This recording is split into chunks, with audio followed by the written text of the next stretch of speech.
right, perfect. Today we're talking to Silke and Rolf, who are traveling in a Tesla Model X all the way from British Columbia on their way to St. John's, Newfoundland. That's correct. They've crossed about 2/3 of the way, almost a little bit over half, yeah? Hopefully. Hopefully. So I was hoping that you could tell us what your experience has been so far in this big adventure of trying to cross our beautiful country in an electric car, and especially with a trailer. You mean with the air brake? Yeah. Absolutely. So what are your impressions like so far? Which province was the most fun, and which one was the most challenging for electric driving? For electric driving? I was surprised to hear that you found that Ontario is one of the more advanced provinces with the well, down here it is, but if you're coming from Manitoba, from Winnipeg, there's not much. They call it up north, even though for us it's still way down south because they're free up there. That's right.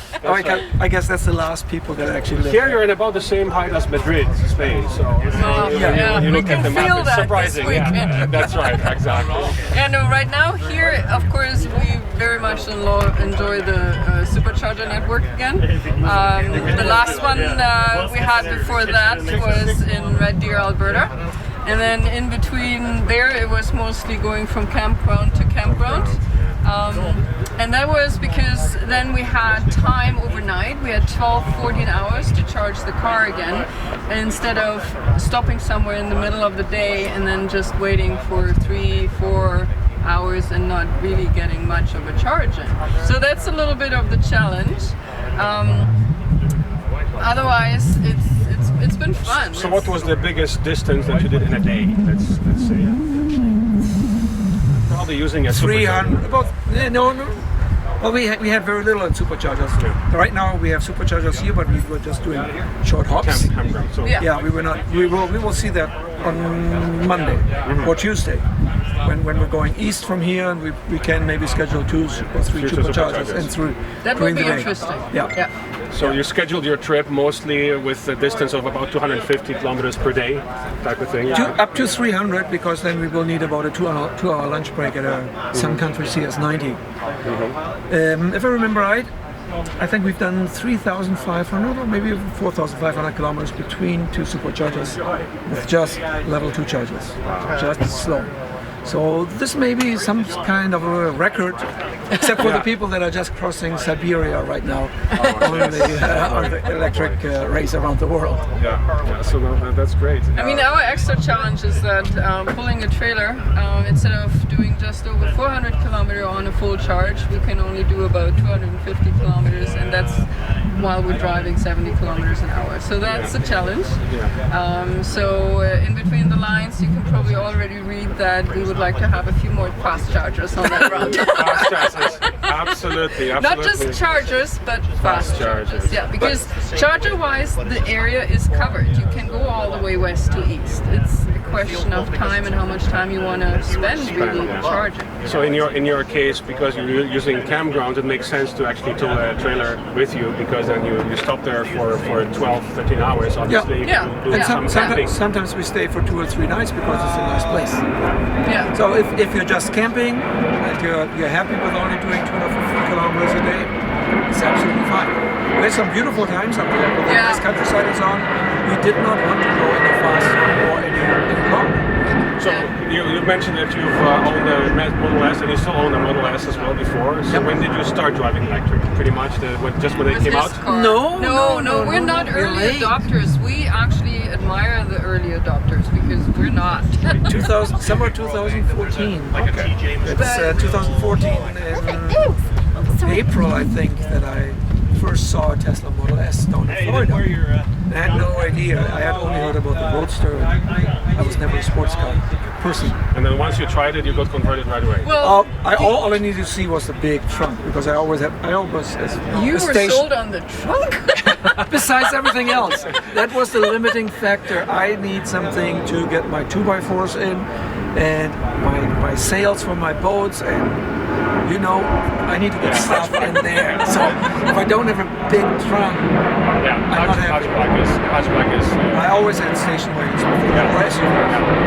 I'm surprised in a way that the hatchbacks or wagons are not popular in North America, but I think that it's growing on the population. It's strange. You go to a German parking lot and you see maybe in Munich lots of BMWs. 80% of them are station wagons. Station wagons, yeah, that's true. So in your Teslas, you've done, this is one of your trips, but you've done other trips. You mentioned you traveled from DC to Florida as well And in the back, Model S. yes. In January we traveled down there, going first down to California, so we didn't have to cross To the the Rockies. factory. Yeah. And that was amazing. There's nothing easier than that, and so convenient. So now you're traveling from DC to St. John's, and you're going to be traveling south to Florida.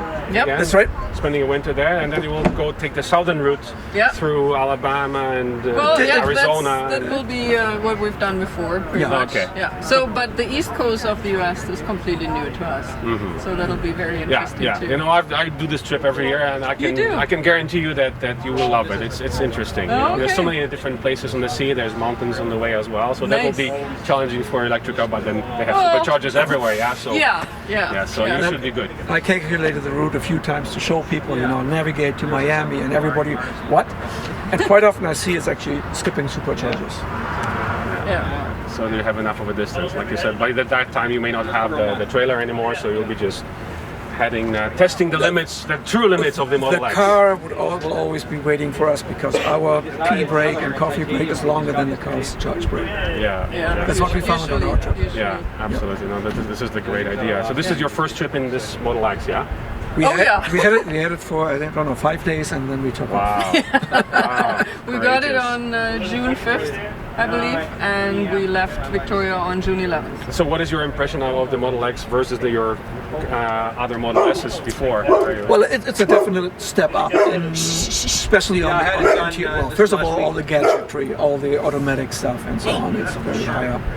But then also the interior quality is just, going really into the Mercedes, BMW luxury class. That was always a little bit of a complaint by some people that came from those cars and then see that the Model S was a practice car for Tesla. It was the first car ever. Have the Falcon Wing doors been reliable so far on the trip? Falcon Wing doors are fine. Nothing. But this was the one always big concern for a lot of people over time, how well they will fare, but you've been happy with it so far. Yep. Oh yeah. No, those doors are good, and of course they always attract the crowds. So that gives us a chance to talk to people that are not into EVs yet, and also clear up some of the myths that are out there around EVs. A lot of misinformation. Lots of misinformation, yes. And that's why we're on the road, because we want to raise awareness around electric cars and solar. So we have both, and we talk to people all over about both, and it's been Fantastic. really good. So if anyone wants to follow you, the website is right on your shirt, so it's teslaxcanada.com. Yes. And they can follow you. And then you have from there you can go to Facebook, Twitter, Instagram, and YouTube. Yeah, we have it all covered. So the website gets updated maybe once or twice a week, but on Facebook and Twitter we're daily, several times daily there. And you will also find a glimpse link there usually when we're traveling, so you can see if we are within the speed limits where we are. By the way, how the Autopilot, if you use the Autopilot with the trailer, can you actually use it? Well, no. First world problem. I found that when I'm stopped at a park, I can switch it off the trailer mode. But as soon as I'm going up a hill or I'm accelerating a little too fast, then it says heavy load detected and it's switching auto steer off. Okay, so it's basically with the trailer. You cannot No steer. auto steer. No. The cruise control works. So again, you will be able to test it better when the trailer is off. Oh, we've tested it already we for did over the auto steer in my Model 12,000 S, kilometers. and we love it. That's why he's missing it so much now, because we found it's way more relaxing to drive long distances, especially. and less tiring. Yeah. And less tiring. Yeah. Because you're just there to supervise. And you have to use it responsibly. Responsibly. And then it's a great tool. It's amazing.